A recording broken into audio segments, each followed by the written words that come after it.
thanks for whoever's joining us so far. There's a Bridget here and Scott and Dawn and myself from a healthier home. Another guest joining it. John just did this the whoopee wooey thing, woohoo thing.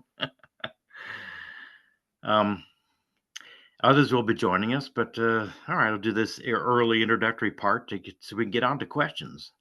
This is Thanks for joining us here at well, my name is Rick Bayless with a Healthier Home LLC.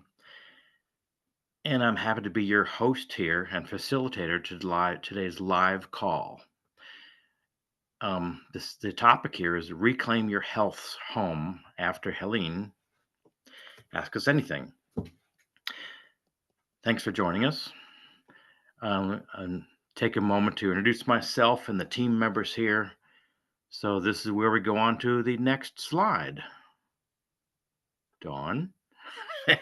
Okay. So I'm your host, Rick Bayless. Um, um, we're here to help folks with house health matters, um, to give them some direction as to answer questions. Hey, what's going on with my house? Is it healthy enough for me? Is there trouble here that's maybe not so good for me or my house or my pocketbook? And What are those things? Help me solve this mystery. So if there's something that needs doing, what do I do? Where do I apply that? Why am I doing it? And how do I get this? Can I get this done without breaking the bank?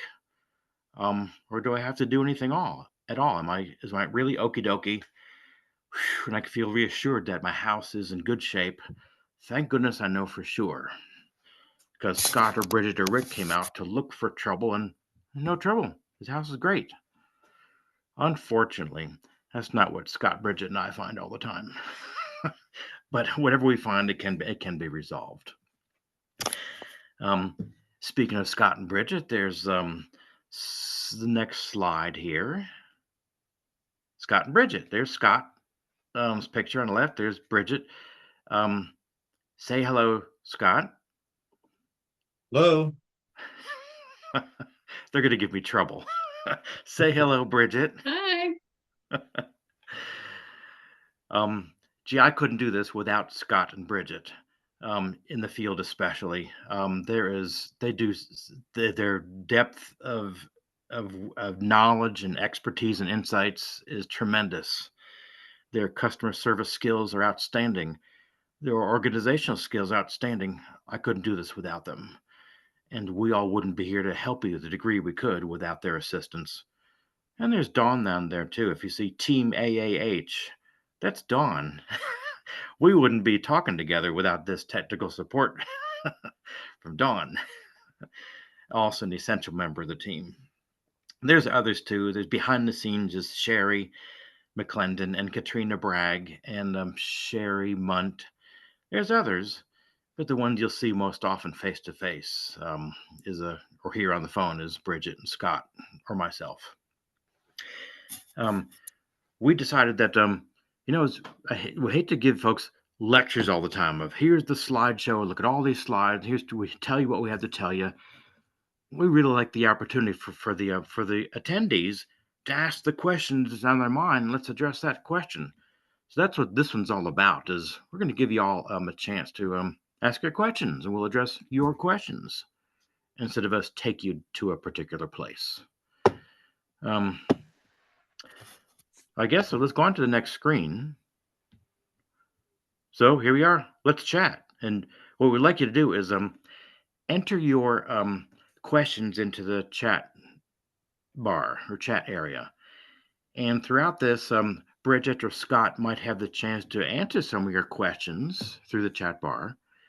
But we'll be maybe Bridget or Scott might open one of those up to do. Hey, here's something in the chat bar. Can we talk about this in amongst the group? Which I might be able to speak to, or I might have Scott or Bridget speak to. But put your questions in the chat bar. Also, put where you're coming from in the chat bar. So those who are joining us today, we're here in Western North Carolina, but type in your chat bar where you're from. Maybe type in what you hope to learn from the call. But after that, begin to type in some specific questions. And we're going to go through your questions today, as many as we can. Um, is there another slide? Next. Oh, okay, there it is. Yeah, so here's how you get the most out of all this is like we said, drop your questions in the chat, grab a pen and paper to jot down your thoughts, because as we discuss things, some new questions will come up, new thoughts will come in your head. So jot them down. Um, listen up for more other ways to engage, and we'll come to that later in the session here. As you stay tuned to get some answers that you use right now for a healthier home, we'll be covering some of that through the session anyway. Next slide.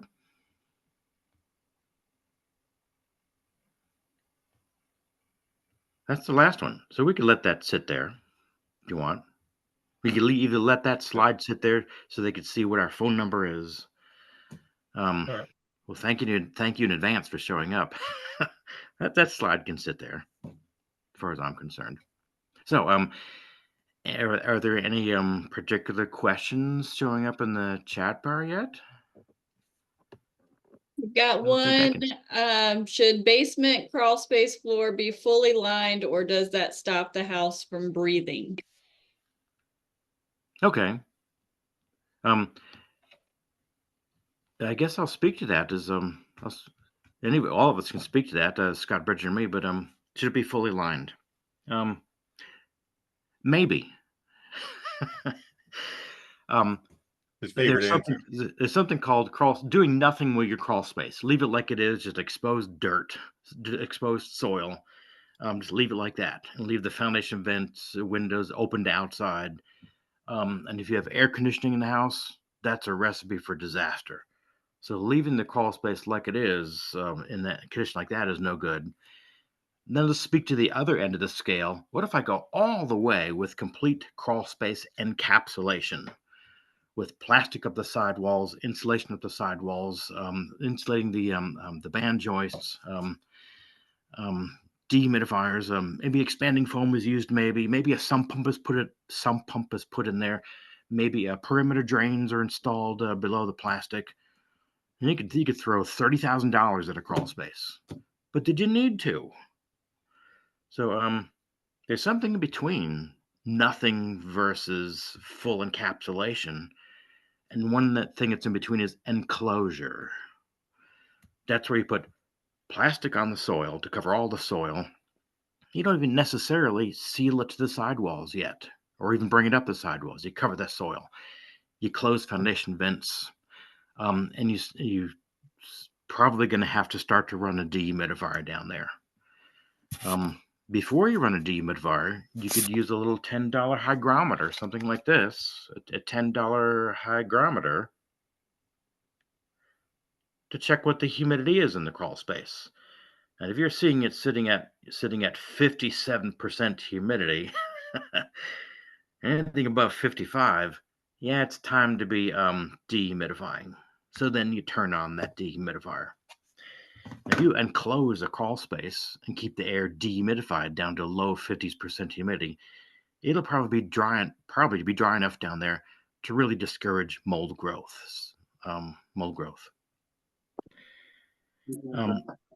So at least do that kind of thing. Going The guy who found mold under your bed, he has a free webinar right now about Hurricane Helene. Oh, who's that? Does someone have a question there? Is that Dill who has a question? Oh, is it? She No, was okay. just I think she was just talking about something else. Yeah. Now that original question that was asked is what was the original question now, Bridget? The original question was about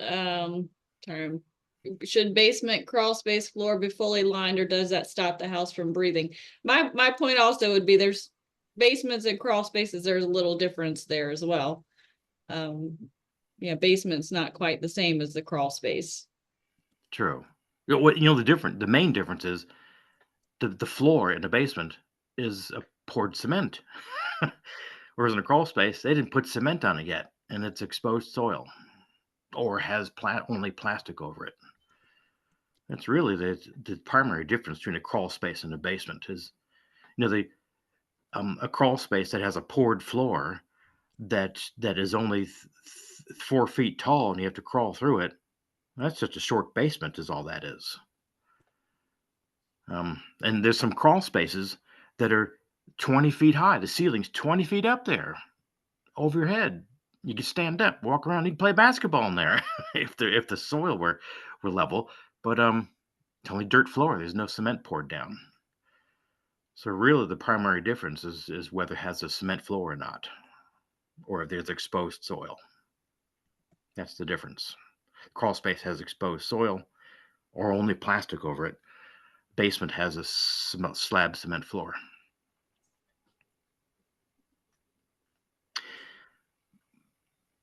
Is there Okay. another? Yeah, well, we've got a couple of comments. We have an April air in the 18-foot crawl space as well as one on the furnace. Ours is completely covered with plastic as well at the wall. Anything else that we should do? Yeah. So now it's time to monitor the humidity in the crawl space with that humidity gauge, right? Or something like that. Start to monitor. And your munches, so now that you have those parts and pieces in place, actually you're monitoring for more things than just that. Some people use this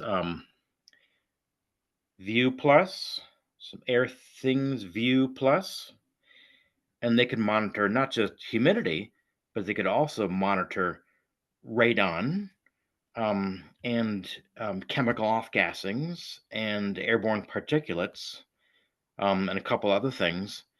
But now that your crawl space is enclosed or encapsulated, the next thing to do is time to start monitoring, and certainly monitor at least humidity down there and at least radon down there.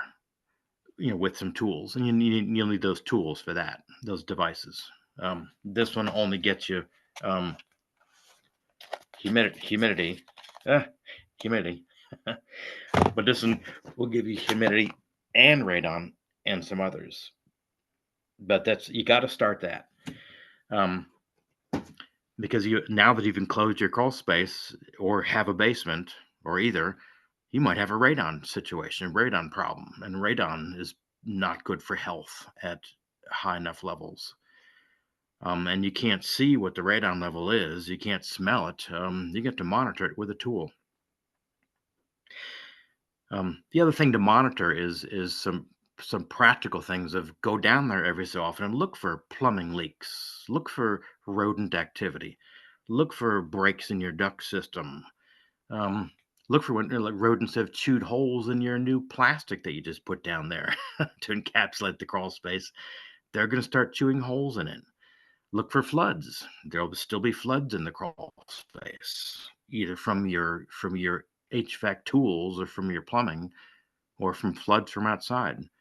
So once you do work on a crawl space, it's never a project done. Now I'm in the clear.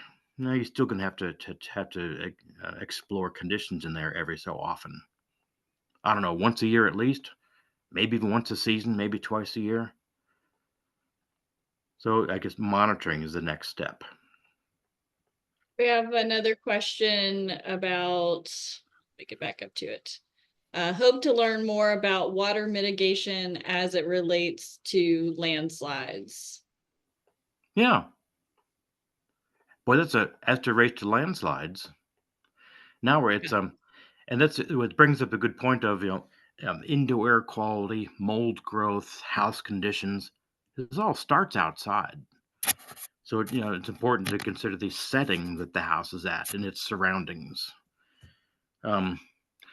So if and where you have a trouble with landslides, if either at your in that valley where the there's flat terrain and there's a mountainous terrain, and there's a couple mountains can be side by side, but the valley in between.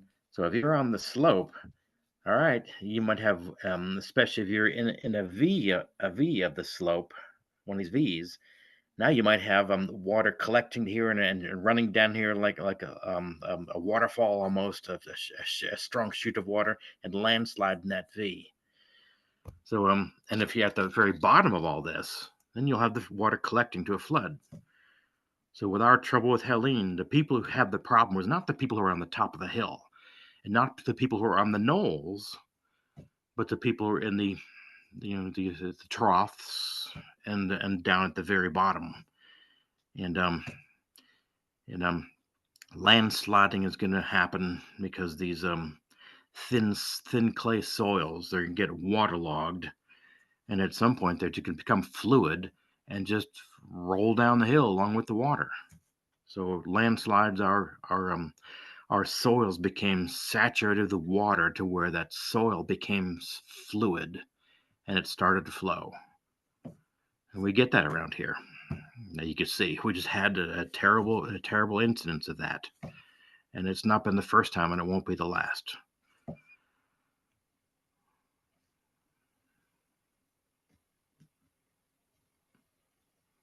Another question? Let's see.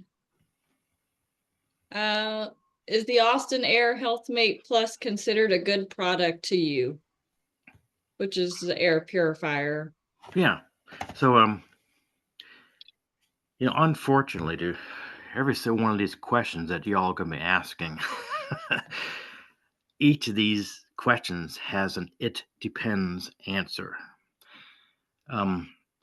So in asking that question, you bring up the point of, there is no one thing that's really the best thing that's going to be best for you and your situation and good for everybody in their situations too. So it really does depend. What depends on first is that Austin Air won't be helping. You might be overwhelmed by if you haven't corrected the primary issue first. If you still have heavy dust and air pollutants being produced, whether it's particles or gases, if you don't stop that process of pollutant production, bless his heart, the Austin Air or any other air cleaning device just can't keep up. Like trying to hold back the tide with a really good sponge and a really big bucket. You just can't do it if the tide's still rolling in. So the Austin Air is and any other air cleaner. First, to be able to answer that question, first you have to be sure that house conditions are in reasonable order. Where the air cleaning devices come in is later on in this process of after you stop the pollutant production, you clean up the excesses of deposits that are there, and you begin to control house conditions. Now the air cleaners come in to help keep it cleaner and under control once you've got it under control and clean. So yes, the Austin Air can be a really good air cleaning device to use to help maintain cleanliness once you've already got it clean. And it's best to put it in the part of the building where most of the pollutants are continuing to play out. For example, a master bedroom is one of the most polluted rooms of the building, polluted by us always shedding skin flakes, us always our softs shedding fiber, like our bedding fiber, our towel fiber in the from towels in the adjoining master bathroom. The master bedroom is often the dustiest room of the house. It'll be loads of concentrations of dust mites and dust mite feces, dust mite particulates. So it's good to put such an air cleaner in a master bedroom rather than in the guest bedroom that nobody's hardly ever in except maybe a few times a year. So begin to identify your rooms where there's most human activity or some other kind of pollutant production, and it would help to have a room air cleaner in those rooms where there's most of the continued production of pollutant. And Austin Air is one that could do just as well as any other. It also helps remove VOCs, and it's not all air purifiers have the activated carbon filters in them. So, VOC, any reduction you can get in that because we're constantly producing them I think is also can be helpful. But your particulate capture is always a plus. VOC capture with carbon is always a plus. Right. Then you get into addressing VOCs with some other chemical attack, like hydroxylated ions or ozone ions or other ions. That's a bit more questionable territory. If it's working for you, that's fine. But there's questions about what about artificially overly ionizing my air with these other excesses of ozone that normally wouldn't be in the room, or hydroxyl excesses that wouldn't be in the room, or other plasma, charged air molecules. I don't know. There's if you have a discussion with health professionals and environmental professionals, there's still some question about it. Is it really good to overproduce anything in a room that wouldn't exist naturally? One thing for sure, you certainly don't want to overproduce ozone in a room that you're in. There's some pretty good evidence that ozone is a significant respiratory irritant. It can like burn the fine cilia hairs that are in your respiratory system that have to get beat and flush pollutants out through your respiratory tract. It could damage those. It gives some people headaches. It's a powerful cleanser, but it's one that can be used in a room that you're not in to temporarily air sanitize that room, and then open the window and flush that ozonated air out once you turn your ozonator off, and flush it for maybe 15 or 30 minutes, and then re-enter the room when you don't smell ozone anymore. So even those air ionizers can be a help. But with any of these devices, including the Austin Air, you've got to know how to use the tool properly, how to maintain it, and when and where to use it to its best effect. So there's no easy one simple answer for this question about air cleaners. It really depends. And our job is to guide you through. Bridget, Scott, and me guide you through. Is the device you're using, is it being used to good effect, and are you using it well? We have a couple of other questions, kind of a similar. We had water intrusion come in one side of our house in between the concrete foundation and the siding. My question is, if we have standing water in the walls from Helene, is it possible for mold spores to spread through the open cell spray foam insulation into the attic space? We're still waiting for the mold mitigation company. They took out their floating floors the day the water came in and now have exposed concrete floors. And does radon come up through the slab? I would also ask if that is take off the baseboards also. What I love about that question really, really speaks to this matter that we're in. Every one of these questions really doesn't sit there in isolation by itself. It sits in there in amongst the mix of all this stuff that's going on. And the answer to the question has to consider all those other facets. So in other words, that one question probably requires 10 different conversations, and then somehow pulling together of those 10, there's essential pieces from each of those conversations be coordinated. And that's our job, Scott, Bridget, and me, in a healthier home, is to help you sort this out. With that question, the one thing to start with is it's critical to confirm that you've stopped the source of water intrusion. You no longer have water coming in. And the very second step is you've got to confirm that everything that's in that house, that nothing there is wet anymore. So some wet stuff has to be taken out of the house. Some wet things that can't be taken out, like a wetted carpet, that's got to go. Wetted drywall, that's got to go. Wetted flooring, that's got to go. Wetted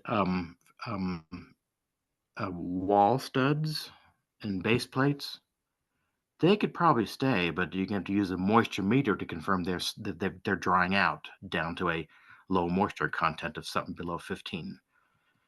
So before you delve into all those other facets of that one question, you got to start with those facets of the question I just mentioned. Are things dry yet, or is there something that's still too damp or too wet? If so, if the answer is yes, something's still too damp or too wet, that's an emergency. You got to get on that right away.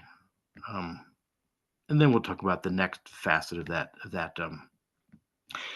those other facets of what do I put this building together with? How do I put it back together? We'll have to get into that, but you can get to those in phases. You don't have to implement each of those corrective measures right away.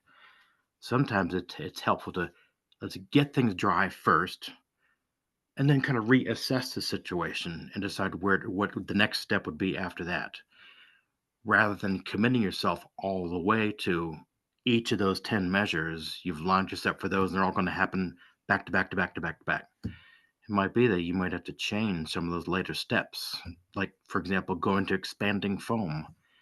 It's way too early in this conversation with that question to discuss expanding foam just yet, to consider it as the thing, one of the things to do next. We can't answer that question just yet. We've got to know more about the building and the conditions and where you're going from here to decide if expanding foam should be in your mix or not. Yeah, But I would not think that spores are going to move through open cell spray foam. I don't have data on that, but I would think that's kind of hard to imagine.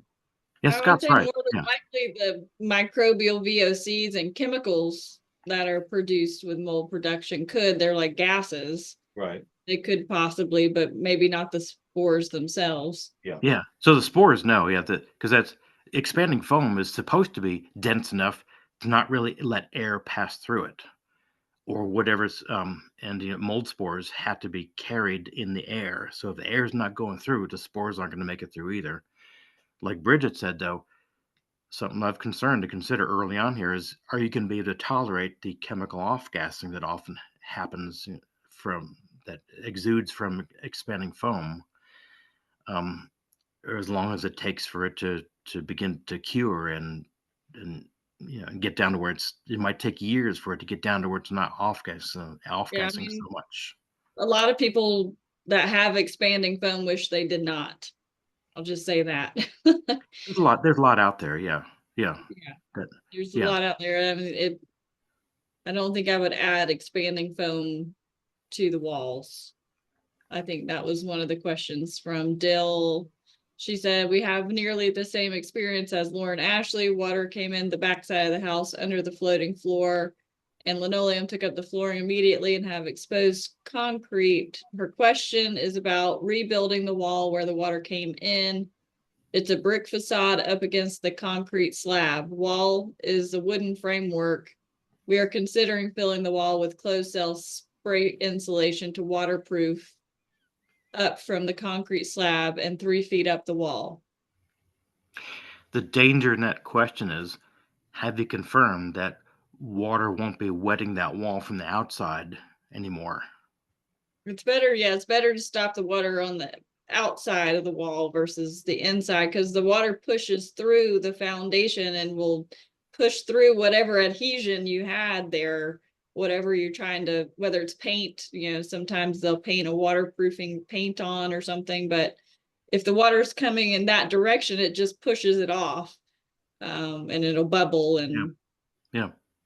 get wet. So generally, for these below grade, like basement areas, below grade, especially areas where you've had a history of having water intrusions, you're better off to get the wet stuff out first. But as far as rebuilding, it'd be nice if you had some time to see how that wall performs before you rebuild on it.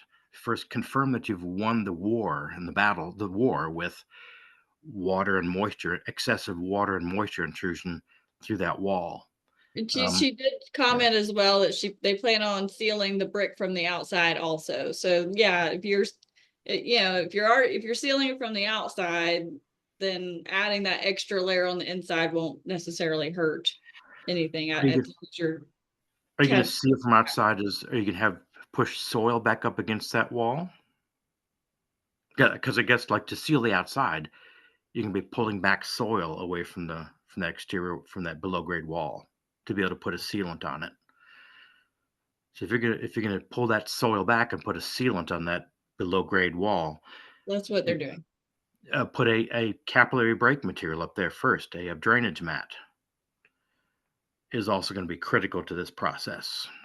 So sealant alone, you can't count on that alone to stop water intrusion all the time either. The capillary break will help, like, maintain some airspace between the soil and the foundation wall, so you won't have soaking wet clay soil up against that sealed wall. Um, and that's what the capillary break material does, to keep an airspace between the wet soil that's going to be there outside that wall and your sealed wall.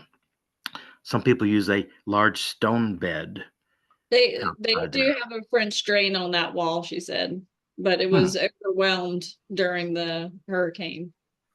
Yeah, yeah.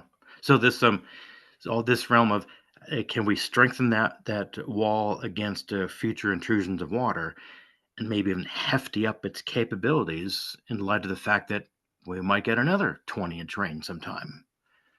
I'm not going to bet against it anymore of having another 20-inch rain and floods around here nowadays.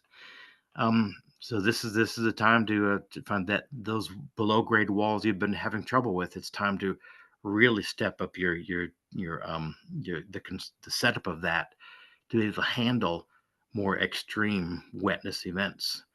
And a sealant on the outside wall probably isn't enough to do it. It's a typical French drain at the bottom won't do it alone. You ought to have that capillary break up against that whole wall from ground level down to the bottom of the French drain. And the French drain ought to be slightly below the level of the slab floor. And then beyond all that, what about the gutters, the downspouts, the drains, the grade? That has to be in order also to be sending rainwater off the roof away from the foundation also. This is a lot that's going to have to go into securing that wall against a future flood. And you got to confirm that you had success with that before you decide what to rebuild the rooms downstairs with.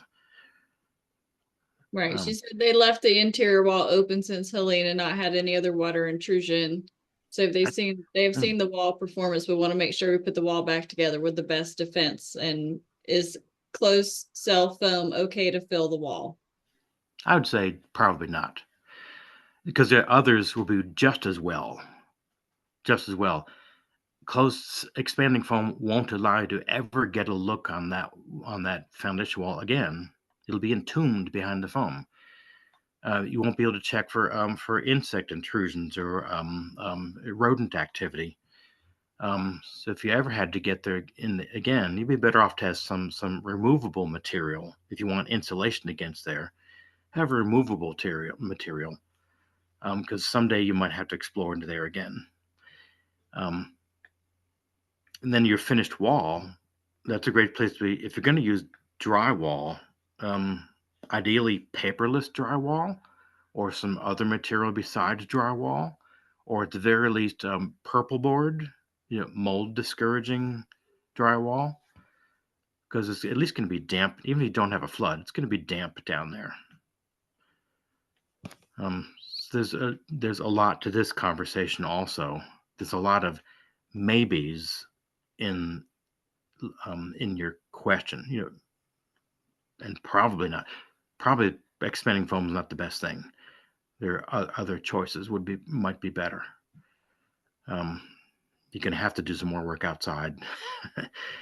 How much there is to do, we can't really guide you from here. It's really site specific. So as we come out to place, we see what you have to work with. We could say, of all these things that might be good to do, we could throw 90% of the way by confirming what is and what's not, and get your choices down to just between one or two things, what's the best one to use and what order should I put it in. That really good question is when it's really tough to answer from here without getting eyes on the site. It's a tough one to guide you through. But so far the question is laden with a lot of tripping points that you're going to come across. And one tripping point is, what do you do with that expanding foam? Should I go there or shouldn't I? There's lots more to discuss on expanding foam alone, as well as the other points.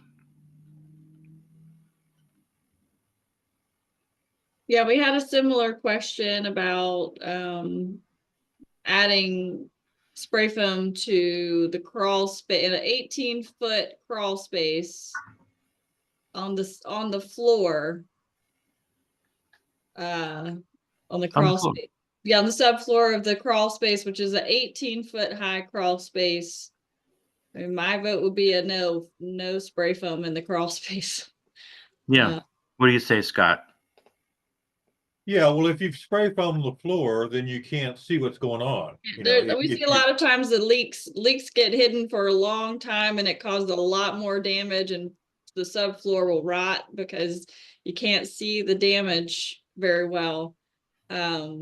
And so it just, and then you also have the off gassing too to deal with, and the smell of and regardless of what they say about the spray foam, you can smell it for a long time, whether or not it's got high VOCs or not, you'll still get that smell. So I would just say probably just regular, either fiberglass insulation or the mineral wool bat insulation backup. I know it's probably difficult to install that, but well, I would even try it without first, and because you've got the crawl space enclosed, and the dehumidifier is putting off some heat, so it's not going to be that cold down there. So in other words, so Scott said, you mean like Scott's saying, don't put insulation back on that subfloor. You did be very sure that your pipes were insulated well. Yeah. Because even if the dehumidifier will put off some heat, but it's not going to be running as often in the winter when it's freezing outside. So you wouldn't want if you have pipes in the crawl space, you wouldn't want those to freeze. Yeah. If you have to insulate, it's better to put that along the foundation wall instead of under the floor. But it's an 18-foot. It's an 18-foot wall. That might be pretty difficult, challenging. Yeah. Well, you do have the option to will that I know there's pressure in building code to say the minute you and I guess you'll also be closing the foundation vents too, is maybe the foundation vents are 18 feet high, but there's still open windows letting all the outdoor humidity enter the crawl space for 10 months of the year.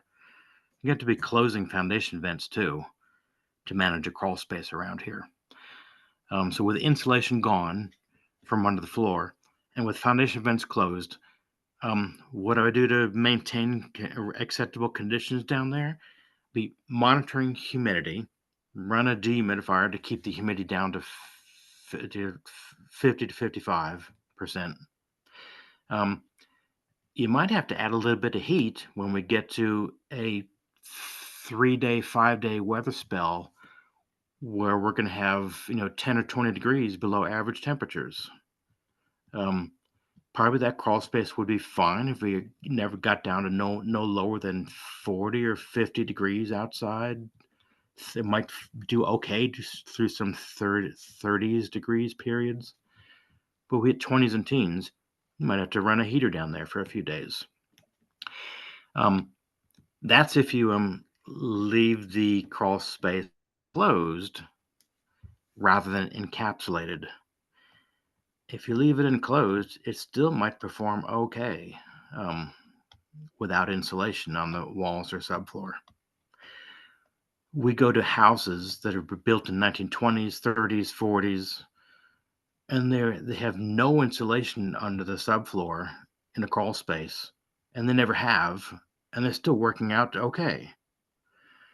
So from a practical perspective, we're not seeing where floor insulation is absolutely the thing that you've got to absolutely totally have to do. We go to houses all week long that never had insulation floor and never do. So it's at least worth experimenting with. Okay, how's my crawl space and house doing now? My comfort levels, my energy bills, my crawl space conditions.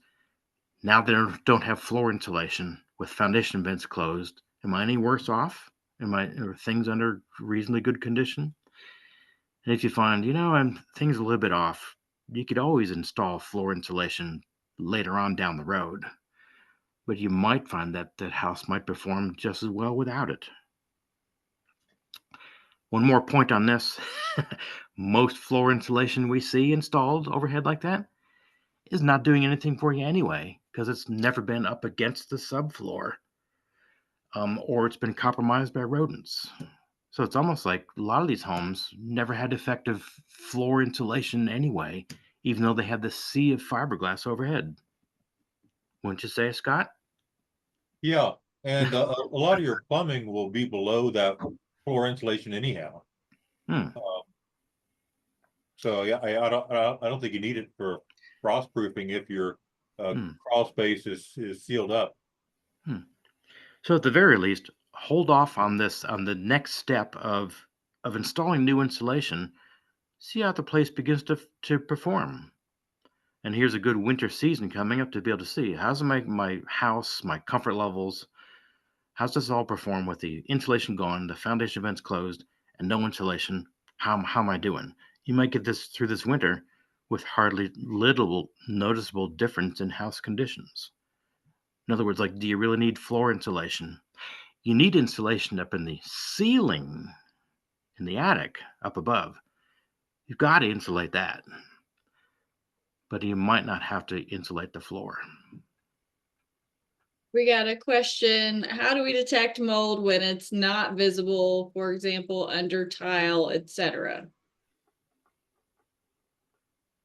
Do you want to do that one, Bridget? Or do you want to keep on reading through the chat bar and I'll or maybe Scott and I'll talk to that one? Yeah, I mean, we can all probably, it's not, it depends on the situation. Sometimes you might have to do some destructive investigation. I'd say if you had a crawl space and you were concerned about like mold under the tile, you could cut a circular hole into the underside of the subfloor and check it that way.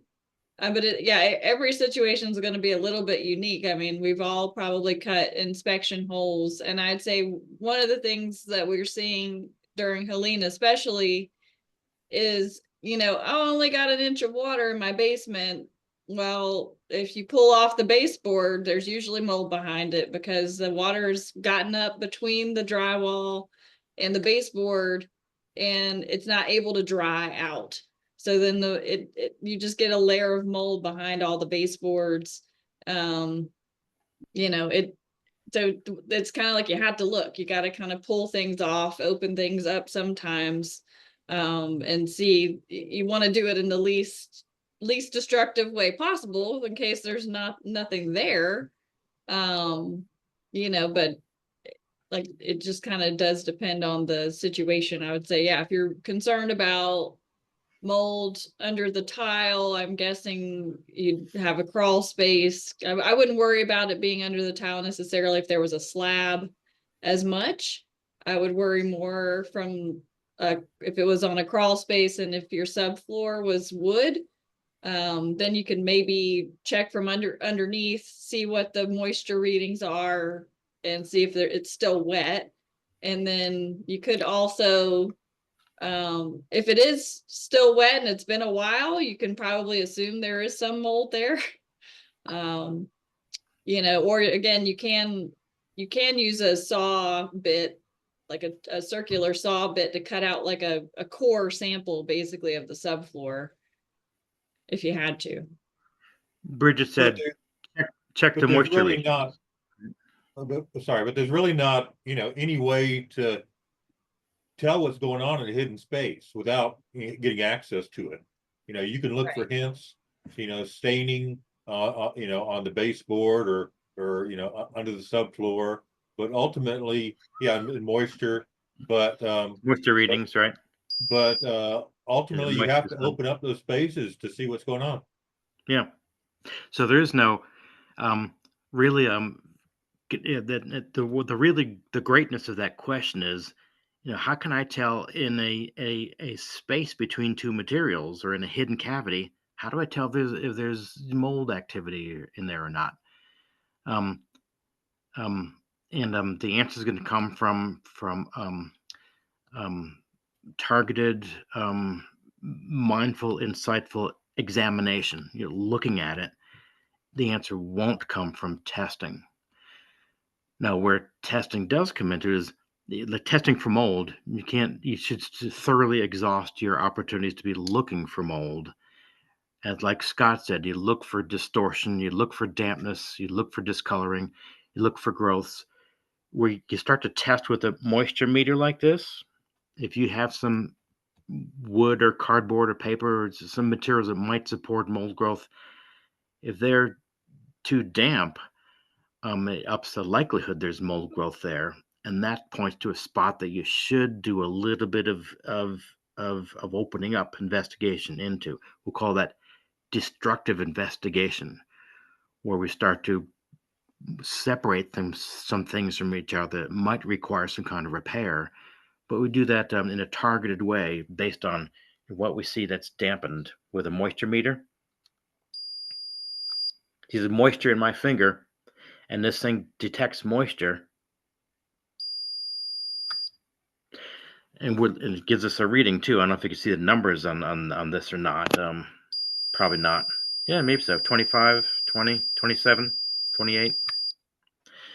If you're above 15%, you probably ought to explore into that spot behind the baseboard trim, like Bridget said, or cut out a little bit of the lower part of the drywall to look inside there. But you don't take out the baseboard every place. You don't go through the house with a sledgehammer. Use either a tool like this or your outward observations to find those lesser targeted, smaller spots to do that destructive investigation. Make a hole, pull something apart to confirm that there's no mold growth in there. From there, you could use your eyes, you could use your nose sometimes before you open things up, or even if you do or don't use a moisture meter, you could smell for mold off gassings. So use all those clues first, all these clues before you start making holes. But at some point, if you got a question to get the ultimate answer to that question, is there mold growth in this hidden cavity or not? Someone is going to have to open it up. You can't do that through some other outer test or sample. You're going to have to go into that cavity or go between those materials.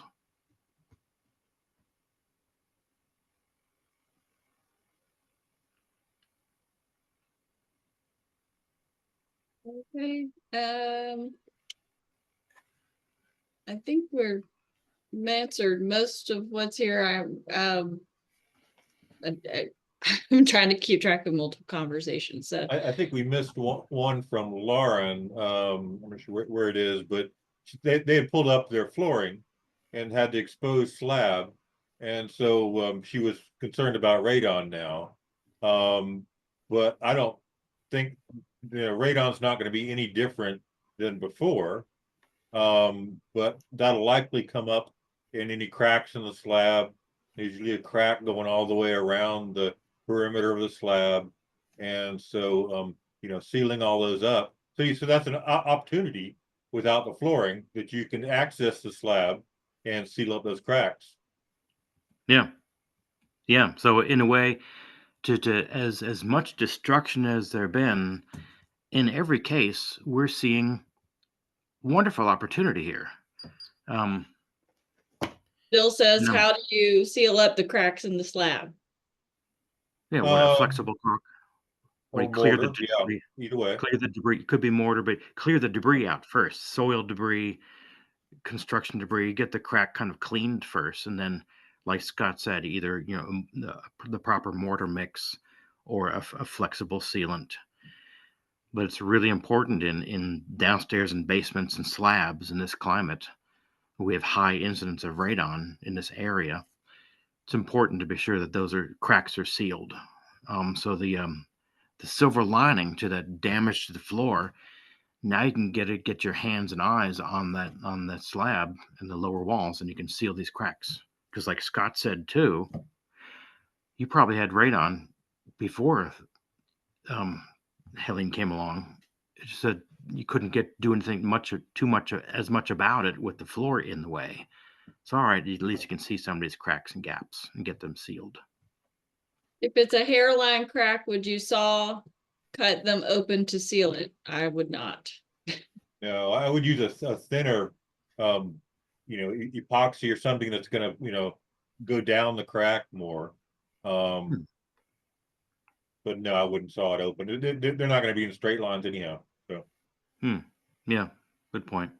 We're coming up on 9 minutes left here. I want to respect everybody's time. We all have other stuff to get to.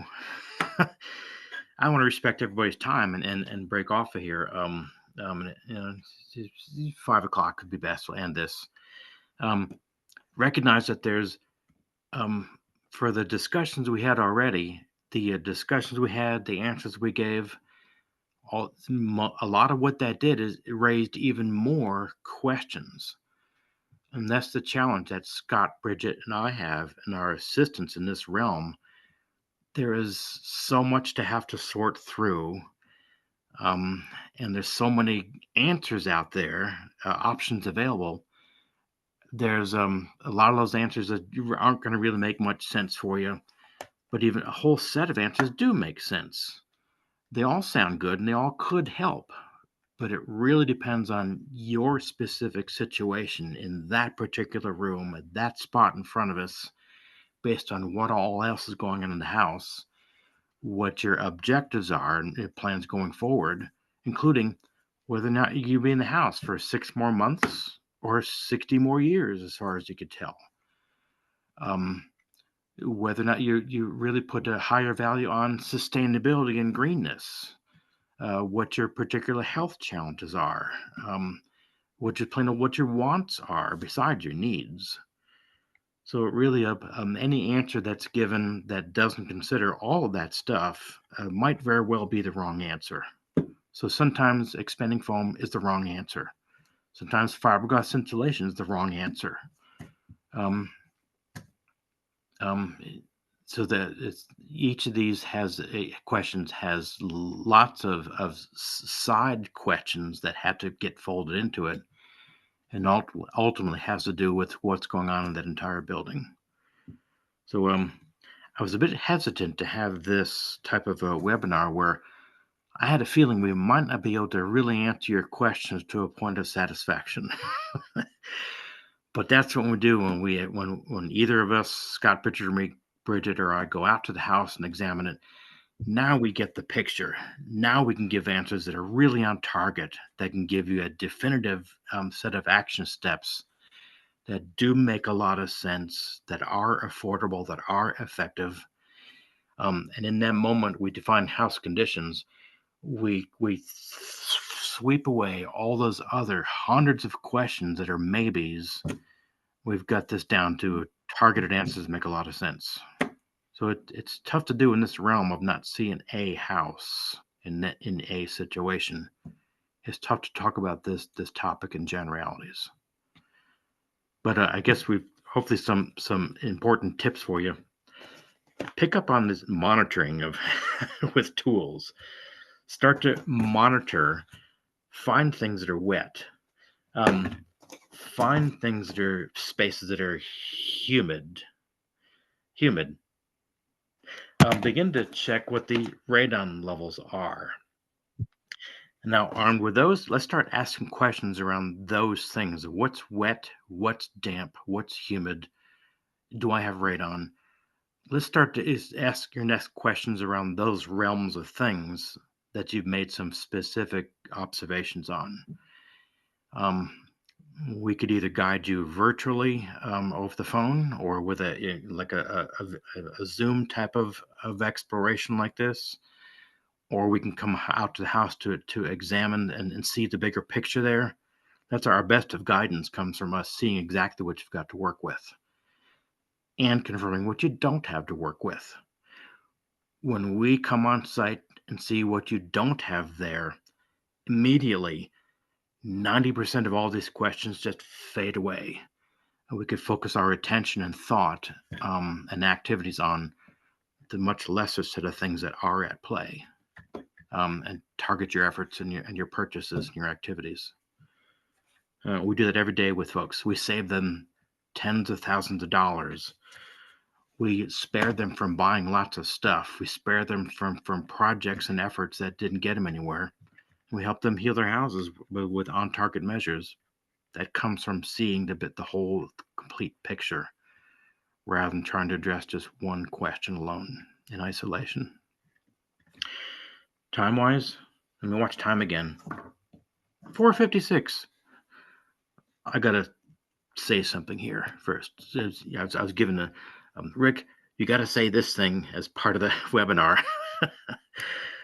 Maybe sure I said that last thing that I was told that I need to tell you about.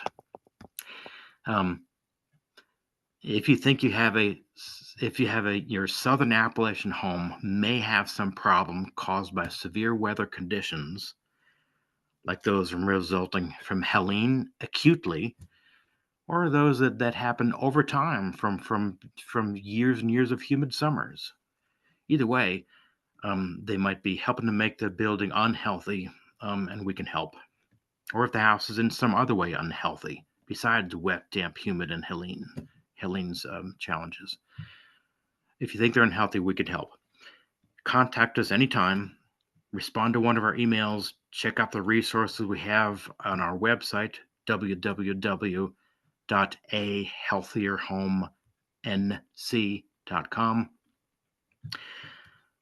And reach out to us for further assistance so we can speak to your particular question in light of your particular situation. Boy, can we help. Once we get down to the reality of the matter and specifics, we can be of tremendous help. And our objective is to help you make yours a healthier home. A healthier home, one of our taglines is, when it's your health that matters most. So we will absolutely speak to your healthiness needs, and how that house, the places you're in, better support your health and wellness needs. Thanks for joining us. Again, reach out to us. I'm sorry we couldn't get to everybody's question to the depth that we really have to at some point, but reach out to us and we'll work with you on getting to the bottom of each of those answers, each of those questions, and get each of those answers answered for you and translated into action steps you could take to make things better. Thanks for joining us. If we're at 5 o'clock, 4:58, we have 2 minutes. Anybody want to say something?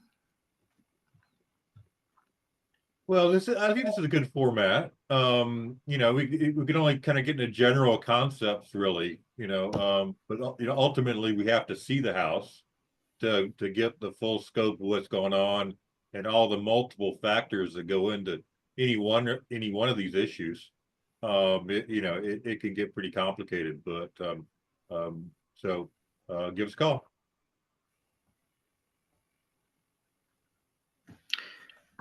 Let's see. We got 1 minute. So let me go back to, yes, that Austin air cleaner can be a great tool. Yes, expanding foam could be a big help. So is really the initial simple answer to each of those questions is yes. But it all depends on the conditions at your place, in relation to all the other aspects of the setting there. That's really the realm in which that yes can be a definite yes, or just a probably or a maybe. So call us to continue the conversation on those specific things, and we'll get you there. Thanks for joining us. Let us know if there's a more particular targeted topic you'd like us to get into. So we get into a targeted topic, we can get into more definitive answers than maybes. Helene was a broad topic. And it's tough to get all the answers we need to Helene's challenges she threw upon us. But let us know in the chat bar or email us or call us, and it's okay for us to have a webinar sometime on a specific targeted topic. That's okay. We need to get what we do for you at your house, but maybe we could do this generally within a broader audience. So let us know what you'd like us to speak to next. Thanks for joining us. And let me let everybody go because it's 5 o'clock or after, and let's get on to other things. Thanks for joining us. Thank you, everyone. Thanks.